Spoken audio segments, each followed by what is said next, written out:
વાસણ જેવું છે માનવીનું મનડું, ભાંગવું છે સહેલું, જોડવું છે કપરું.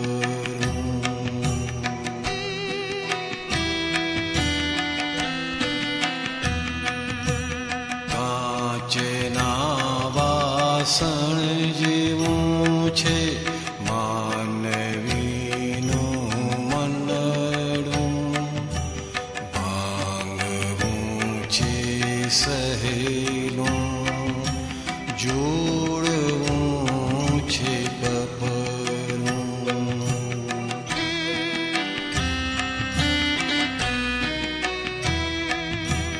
વાર્તાન આવડે તો વઢશો ના કોઈને,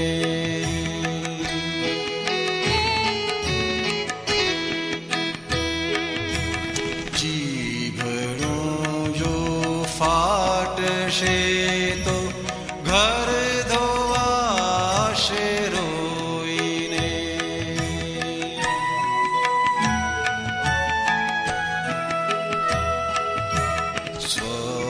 સ્વચ્છંદો વધે તેવું પકડવું ના પૂછડું, રાગ દ્વેષ યજ્ઞતાનું ભાર્યું મિશ્ર લફરું.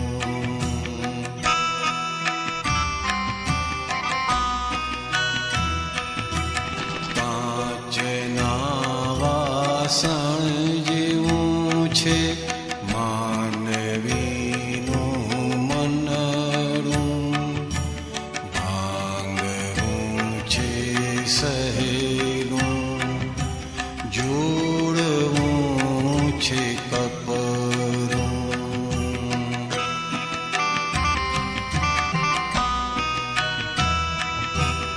ગમે ત્યારે દાવો માંડે રૌદ્ર ક્રોધી પૂતળું,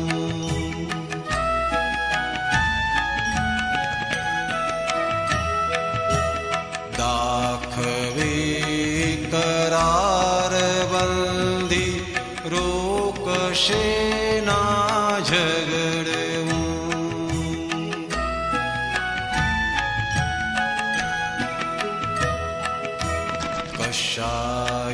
કશાયોના તારથી જ ઉપલે ન કોકરું, એ જીવ છૂટવું હોય તો પાડીશ ના ગૂંચતું.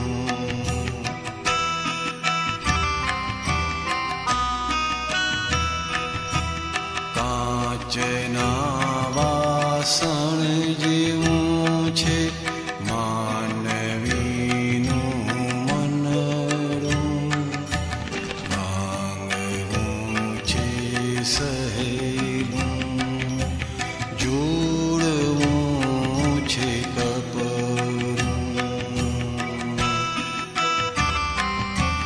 જગત પરિણામ છે ઋણાનું સંબંધનું,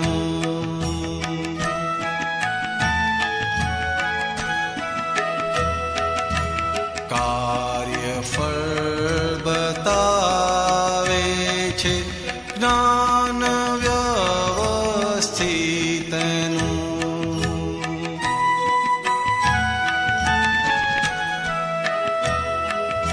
સ્થૂળ સૂક્ષ્મ કારણોથી વિશ્વરૂપે ઉભતું, આપણે ભોગ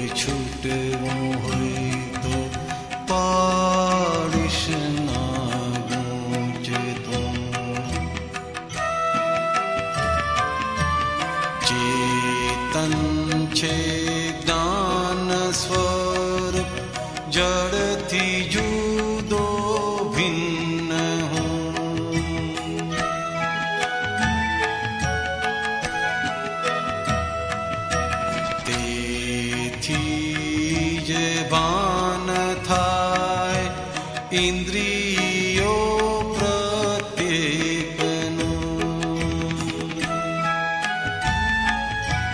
पुष्प सही शकी नहीं मारण गणनो कर्म गाढ़ बांधी लेशे मानवी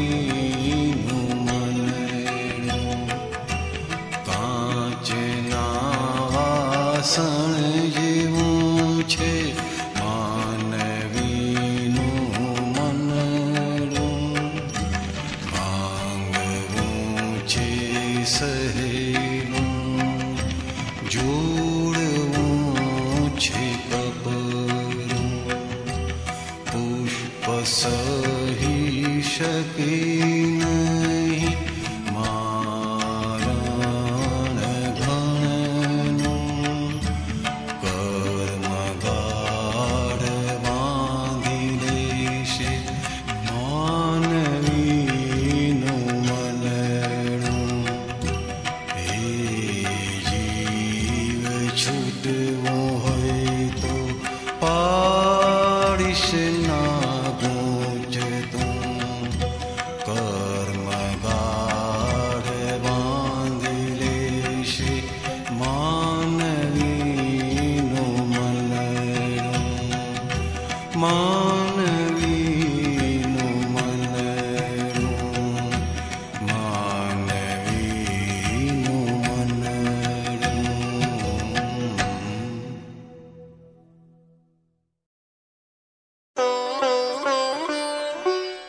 चैप्टर 20।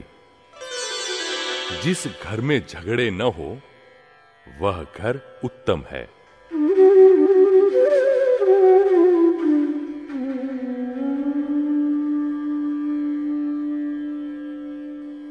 पति पत्नी का आपस में व्यवहार कैसा होना चाहिए, इस बारे में ज्ञानी पुरुष श्री दादा भगवान ने बहुत सारी बातें छोटी छोटी घटनाओं का आधार लेकर समझाई है। उनमें से कुछ घटनाएं तथा ज्ञानी की उन घटनाओं के प्रति सूक्ष्म ज्ञान दृष्टि देखे। पति और पत्नी दोनों जब पड़ोसी के साथ झगड़ते हैं तो दोनों एक मत हो जाते हैं। तब हमें लगता है कि यह पति पत्नी की जोड़ी अभेद है, नमस्कार करने जैसी है। मगर घर पर जाकर देखे तो पत्नी से चाय में शक्कर कम पड़ी हो तो वे पतिदेव कहेंगे, मैं तुम्हें रोज कहता हूं कि चाय में शक्कर ज्यादा डाला करो, मगर तेरा तो दिमाग है कि ठीक से काम ही नहीं करता। तब मैंने कहा, अरे किस किस्म के इंसान हैं आप? रोज जिनके साथ रहना है, पूरी जिंदगी जिनके साथ बितानी है, उनके साथ क्लेश। मतभेद होते हैं तब झगड़े होते हैं, चिंता होती है।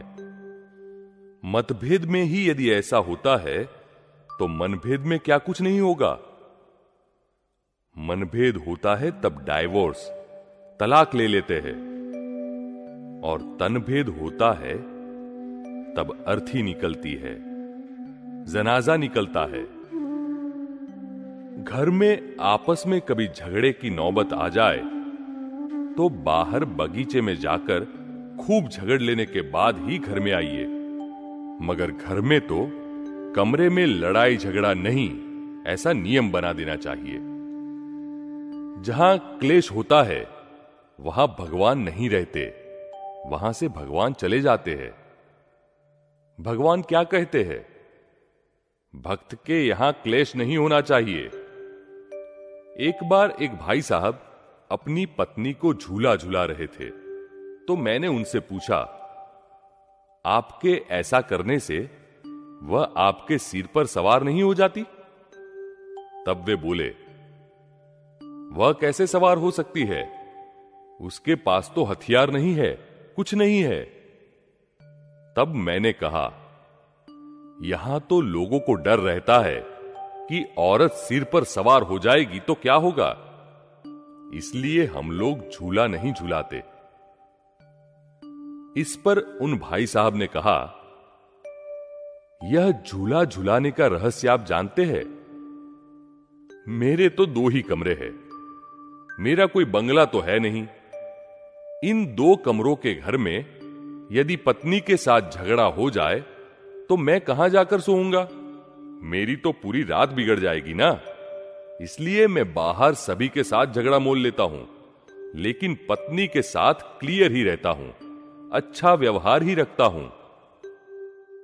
पत्नी पति को कहेगी, सुबह पकोड़े लाने की आप बात कर रहे थे तो क्यों नहीं लाए? तब पतिदेव सीधा जवाब देते हैं, कल ले आऊंगा। दूसरे दिन पूछे तो कहते हैं, आज तो कहीं से भी ले आऊंगा। और फिर शाम को पतिदेव खाली हाथ लौटते हैं, तब पत्नी खूब झुंझलाती है। लेकिन पतिदेव तो व्यवहार में बहुत पक्के हैं। यार, मेरे हालात मैं ही जानता हूं।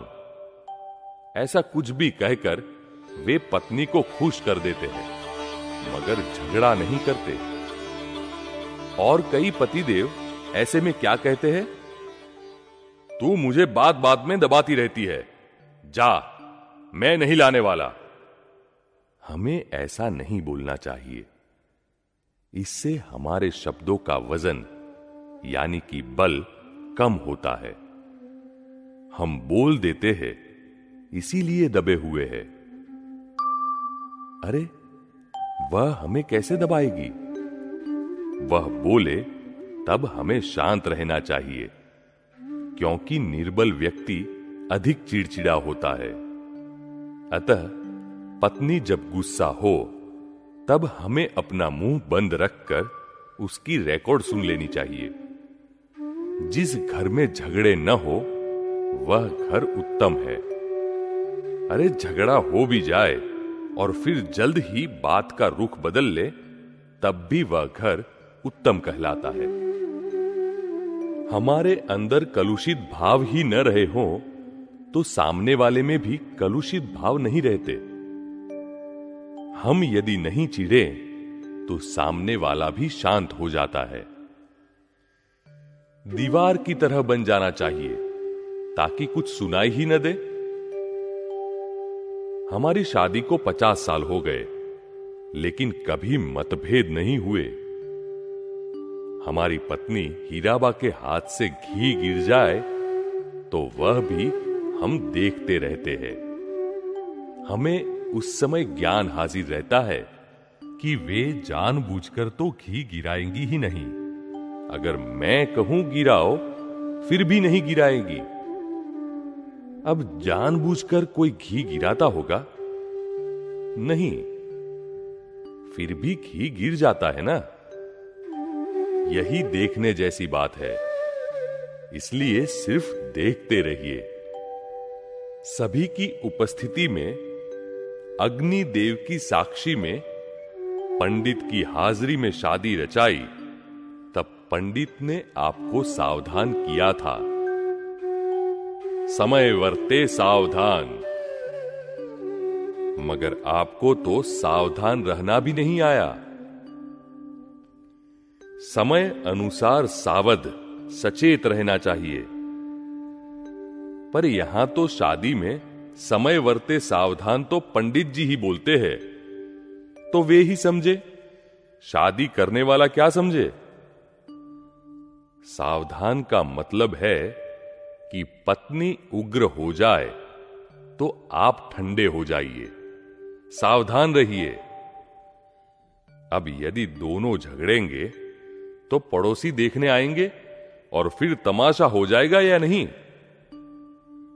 और फिर यदि वापिस एक साथ न रहना हो तो लड़े, खूब लड़े। अरे, फैसला ही कर दे कि किसको कहां रहना है। और यदि फिर से साथ में ही रहना है तो फिर ये रोज बरोज के झगड़े क्यों?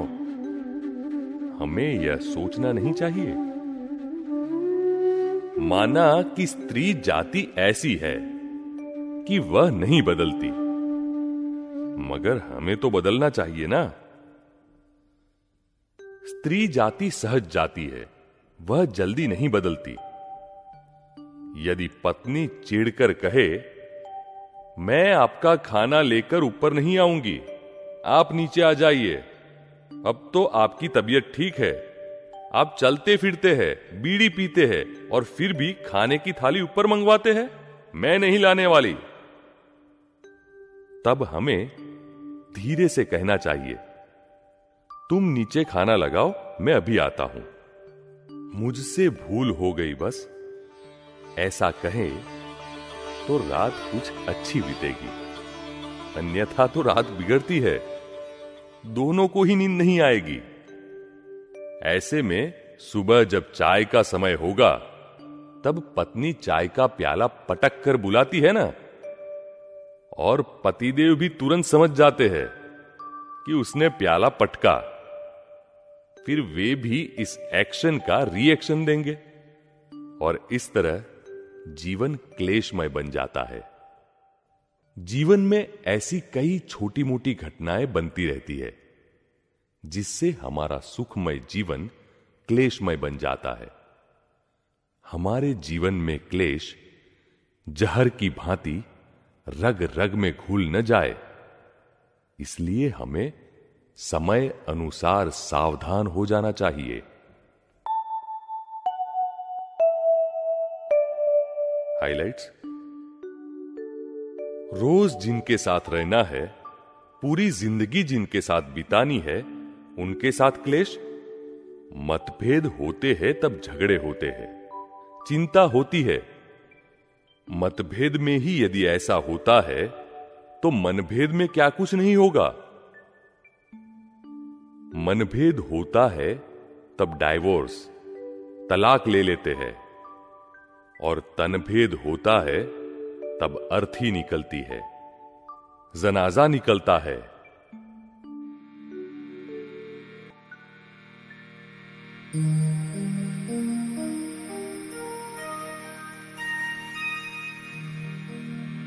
जो आप्त सूत्रों निकले श्रीमुख से, वे घूंटने से निश्चय अमृते। अज्ञान स्वीकारे वह ज्ञान मार्गी, वस्तु स्वीकारे वह मोक्ष मार्गी। त्रिपाद में भी केवल समाधि, विज्ञान पूर्णा पौरुष ज्ञानी।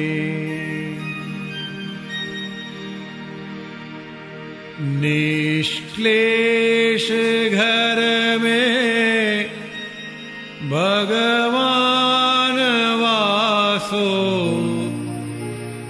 ओम शांति शांति कल्याणी श्वासो। निष्क्लेश घर में भगवान वासो,